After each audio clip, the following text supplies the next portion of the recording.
कभी कभार मुझे याद है पिछले सत्र में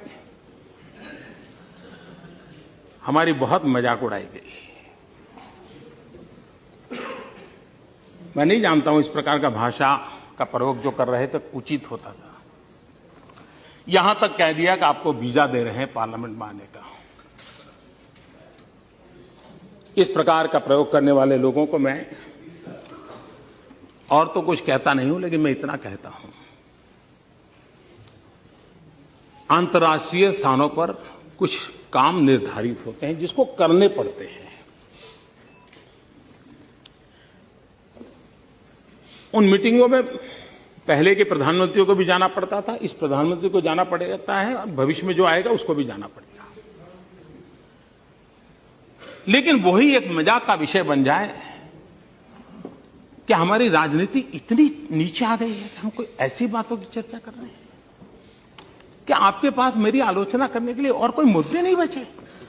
लेकिन मैं कहना चाहता हूं, अगर आपको देश की इतनी चिंता थी तो आप इस देश का प्रधानमंत्री विदेश गया तो कितना समय कहां बिताया, कभी उसकी भी तो जांच कर लेते, कभी उसकी भी तो इंक्वायरी कर लेते। मैं आज कहना चाहता हूं जी, मैं जापान गया तो जापान मेरे कार्यक्रम में मैंने एक कार्यक्रम क्या जोड़ा, मैं वहां एक नोबेल लॉरिएट साइंटिस्ट याकामाहा को मिलने गया। क्यों? फोटो निकलवाने के लिए।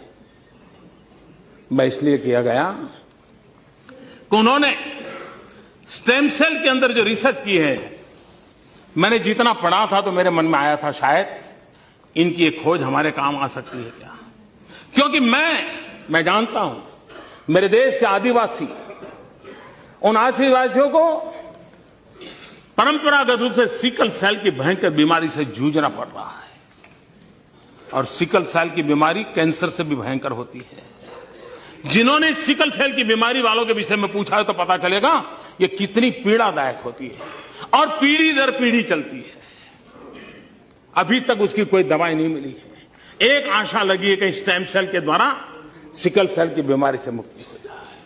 हम गए तो वहां गए, उनसे चर्चा की, और बेंगलोर के हमारे साइंस इंस्टीट्यूट के साथ आज उस दिशा में हमारा काम हो रहा है कि स्टेम सेल्स के द्वारा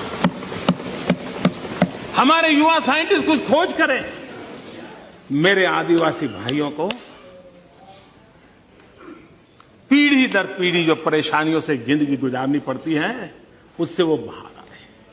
हम ऑस्ट्रेलिया गए, G20 समिट में गए। हम कहां गए? मैं उस किसानों के साइंटिस्ट, एग्रीकल्चर साइंटिस्टों को मिलने गया, उनके लैब में गया जिन्होंने प्रति हेक्टर ज्यादा चना उगाने का और सबसे खराब धरती पर चना उगाने का सफल प्रयोग किया था, रिसर्च किया था। कहीं पढ़ा था मैंने, मेरे मन में पढ़ा था, मैं उनके पास गया। हमारे देश को पल्सिस में हम बहुत पीछे हैं। देश को पल्सिस की जरूरत है। गरीब आदमी को न्यूट्रिशन फूड के लिए प्रोटीन की जरूरत है। हमारे देश के गरीब को प्रोटीन मिलता है दाल में से, पल्सिस में से मिलता है। अगर हम हमारा किसान अच्छी मात्रा में पल्सिस पैदा कर सकता है, अगर प्रति हेक्टर ज्यादा पल्सिस पैदा कर सकता है तो उसको भी अच्छी आय मिलेगी और हमारे गरीब का भी भला होगा। और इसलिए मैं उन साइंटिस्ट को पास जाकर के घंटे बिताए ये समझने के लिए कि बताइए मेरे देश के किसानों को ज्यादा पल्सिस पैदा करने के लिए क्या रास्ता हो सकता है, ज्यादा चना पैदा करने के लिए क्या रास्ता हो सकता है, अरहर पैदा करने के लिए क्या रास्ता हो सकता है, उसके लिए मैंने समय बिताया। मैं एक और साइंटिस्ट के पास गया, इस बात के लिए गया मिलने के लिए कि उन्होंने केले में कुछ नई खोज की थी। मैं समझना चाहता, मुझे पूरा पता नहीं था, तो मैं ऐसे ही चला गया उनके पास, उनके साथ बैठा, उनकी लैब देखी, उनके प्रयोग देखे। उन्होंने केले में न्यूट्रिशन वैल्यू बढ़ाने में बहुत सफलता पाई है, अधिक विटामिन को पाने की सफलता पाई है। केला ये अमीरों का फल नहीं है मेरे भाइयों बहनों, केला एक गरीब से गरीब का फल होता है। अगर केला उसमें न्यूट्रिशन वैल्यू बढ़ता है, विटामिन अगर ज्यादा अच्छे मिलते हैं और इस प्रकार की खोज के साथ केला बनता है, तो मेरे देश का गरीब से गरीब व्यक्ति केला खाएगा, उसको ज्यादा ताकत मिलेगी। अगर विदेश जाते हैं तो इस काम के लिए जाते हैं।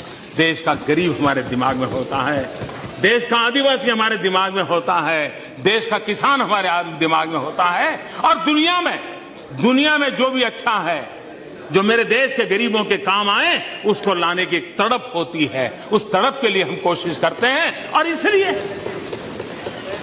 समय का सदुपयोग करते हुए हम किस प्रकार से हमारे देश को आगे ले जाएं, उसके लिए सोचते हैं, उसी को लिए करते रहते हैं, उसी पर हम करने के लिए कोशिश प्रयास करते हैं।